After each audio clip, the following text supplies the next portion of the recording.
Pro Friends, The Naked Truth.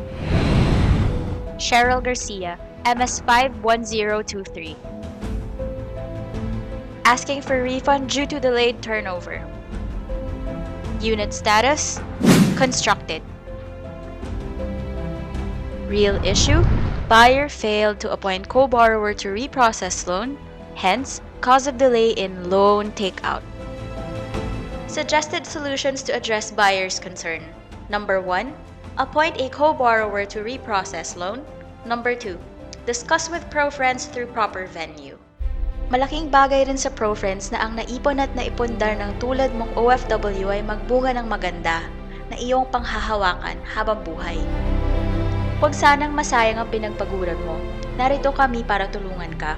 Sa tamang paraan ng pag-uusap ay maisasakotuparan natin ang iyong pangarap, ang magkaroon ng isang bahay na magbubuklod sa iyong pamilya.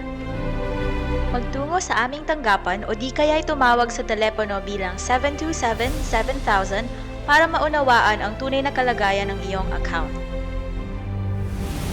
Over 36,000 houses delivered since 1999.